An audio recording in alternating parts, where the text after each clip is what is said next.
Assalamu alaikum dear student. Today we will discuss error in mitosis. Previous lecture में हम लोगों ने significance of mitosis के बारे में पढ़ा था।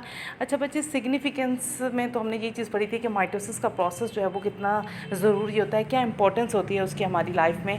जैसे ग्रोथ में इसकी इंपॉर्टेंस है, डेवलपमेंट के प्रोसेस में होता है, सेल रिप्लेसमेंट में है, इसके अलावा रीजनरेशन के प्रोसेस में था, और बडिंग के प्रोसेस में, मतलब रिप्रोडक्शन के प्रोसेस में भी इसकी जो है वो इम्पोर्टेंस होती है। तो आज हम जो पढ़ने जा रहे हैं वो है एरर इन माइटोसिस। बच्चे, अगर माइटोसिस का प्रोसेस सही से ना हो पाया, अगर इसके किसी भी एक फेज़ में कोई थोड़ा सा भी चेंज आ गया तो बनने वाला न्यू सेल जो है वो एबनॉर्मल कहलाएगा।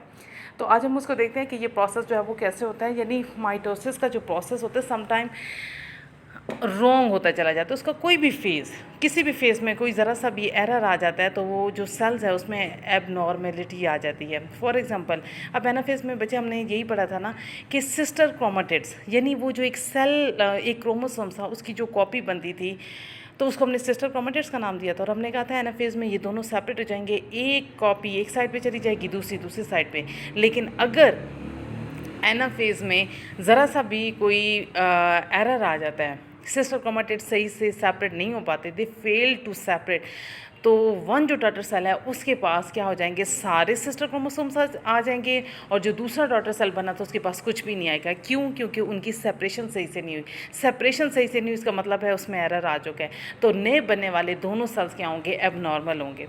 तो ये जो आपको पता है बच्चे, माइटोसिस का जो प्रोसेस होता है, जाहिर है उसको भी तो हमने कहा हमारी बॉडी के अंदर हर एक चीज़ को कंट्रोल करने के लिए सारे जो प्रोसेस होते हैं सेल के अंदर, उनको कंट्रोल करने वाले जीन्स होते हैं।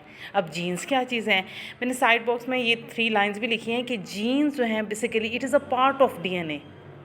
यानी डीएनए न्यूक्लियोटाइड से मिलके बना है ना, तो स्पेसिफिक जो सीक्वेंस होता है न्यूक्लियोटाइड का वो जीन कहलाता है। तो वो जो डीएनए है उसके ऊपर जीन्स मौजूद होते हैं। वो जो डीएनए जिन न्यूक्लियोटाइड से मिलके बने हैं, वो न्यूक्लियोटाइड का जो खास सीक्वेंस है वो बेसिकली जीन कहलाता है। तो हम कह सकते हैं कि genes is a part of DNA.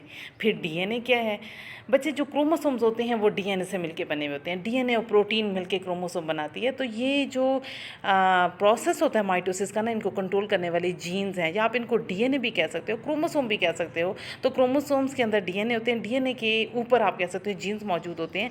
तो अगर जीन्स में ज़रा सा भी चेंज आ जाए तो वो जीन जो चेंज होता है बेसिकली हम उसको कहते हैं कि जीन में म्यूटेशन आ चुकी है, जीन में चेंज आ चुकी है, तो जीन अपना काम सही से नहीं कर पाएगा।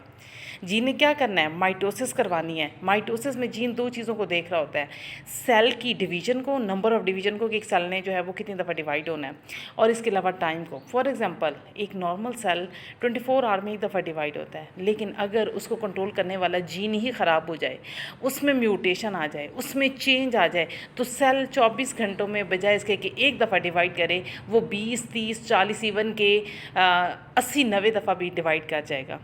तो ये वाला जो प्रोसेस होता है ये किसकी वजह से होता है, ये फिर क्या है, एबनॉर्मेलिटी काज करेगा। और ये किस वजह से है, ये एरर इन माइटोसिस। माइटोसिस में एरर आया है, किसकी वजह से आया है, जीन्स में ख़राबी की वजह से आया है, जीन में चेंजेस की वजह से आया है। तो अगर जीन्स म्यूटेटेड हैं, जीन्स में ख़राबी है, जीन्स में चेंज आ चुकी है, तो सेल बच्चे मुसलसल डिवाइड करेंगे। ज़ाहिर है उनको उनकी डिवीजन को कंट्रोल करने वाला जीन ही ख़राब हो चुका है, तो सेल ने तो डिवाइड करना है।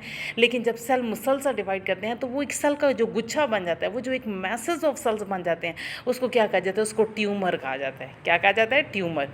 अब बच्चे हम चलते हैं टाइप्स ऑफ ट्यूमर की तरफ। 2 तरह की टाइप्स हैं, बिनाइन ट्यूमर और एक है मैलिग्नेंट ट्यूमर। बिनाइन ट्यूमर जो है ना, ट्यूमर क्या चीज़ है, हमने कहा मैस ऑफ सेल्स, यानी सेल जब मुसलसल डिवाइड करते रहेंगे वो जो सेल का एक गुच्छा बना है वो तो ट्यूमर है। अगर तो बच्चे वो जो ट्यूमर है जिस जगह बना है उसी जगह पे, यानी लोकलाइज ट्यूमर, कि अगर वो अपनी ओरिजिनल लोकेशन पे ही मौजूद रहेगा तो उसको हम कहेंगे बिनाइन ट्यूमर। बिनाइन से याद रखना बेज़रर, ये वो वाला ट्यूमर है जो इतना हार्मफुल नहीं होता, जो नुकसानदेह इतना नहीं होता, जो बॉडी के लिए बहुत ज़्यादा डेंजरस नहीं होता। फॉर एग्जांपल समटाइम हम कहते हैं कि किसी भी बंदे को कोई किसी भी जगह पे जो है ना उसकी रसोली बन जाती है, लेकिन वो उसके ऊपर दबाओ या उसको प्रेस करो वो दर्द नहीं होता, ठीक है। तो वो इस जो है बिनाइन ट्यूमर है, ठीक है। बिनाइन ट्यूमर ऐसा ट्यूमर होता है जो जहाँ पे बनता है उसी भी जगह पे रहता है। लेकिन अगर ट्यूमर जिस जगह बना है वो किसी दूसरी जगह माइग्रेट कर जाए, किसी दूसरे टिश्यू में इन्वर्ट कर जाए, तो वो इसका मतलब है वो प्रोसेस को फैला रहा है, ठीक है। तो ऐसे ट्यूमर को मैलिग्नेंट ट्यूमर कहते हैं और ये कैंसर कॉज करवा रहा होता है। इसको हम कैंसर भी कह सकते हैं। बिनाइन ट्यूमर जो होता है ना, वो कैंसर की तरह इतना डेंजरस नहीं होता, उसको हम कैंसर का नाम भी नहीं दे सकते, ठीक है। हाँ, उसमें भी यही है कि नंबर ऑफ़ सेल्स उसमें भी ज़्यादा होते हैं, यानी जब नंबर ऑफ़ सेल्स डिवाइड करते हैं तो वो, लेकिन वो ये है कि अपनी जगह पे ही रहता है, वो इतना हार्मफुल नहीं होता। लेकिन मैलिग्नेंट ट्यूमर में ये है कि ट्यूमर आपका इन्वर्ट कर जाता है, किसी दूसरी जगह पे, किसी दूसरे टिश्यू में चला जाता है, फिर वहाँ पे जाके नंबर ऑफ़ सेल्स बढ़ाएगा, फिर वहाँ से आगे चला जाएगा, यूँ पूरी बॉडी में वो फैल जाता है। तो ये इसको मैलिग्नेंट ट्यूमर कहते हैं, इसको हम कैंसर का नाम देते हैं। तो बच्चे एक लास्ट पे टर्म आती है मेटास्टेसिस, और ये क्वेश्चन अक्सर शॉर्ट में भी पूछा जाता है कि व्हाट इज़ अ मेटास्टेसिस। ये जो हमने मैलिग्नेंट ट्यूमर की बात किया ना, कि ट्यूमर्स के सेल्स अगर वहाँ से किसी दूसरी जगह पे चले जाते हैं, वहाँ पे डिवाइड करेंगे, फिर ट्यूमर वहाँ से फिर फैला किसी दूसरी जगह, तो ये जो स्प्रेड है, प्रोसेस ऑफ स्प्रेडिंग, इसको कहते हैं मेटास्टेसिस, ठीक है। तो यहाँ पे हम कंप्लीट करते हैं अपना लेक्चर, नेक्स्ट इंशाल्लाह हम आगे डिस्कस करेंगे। Thank you.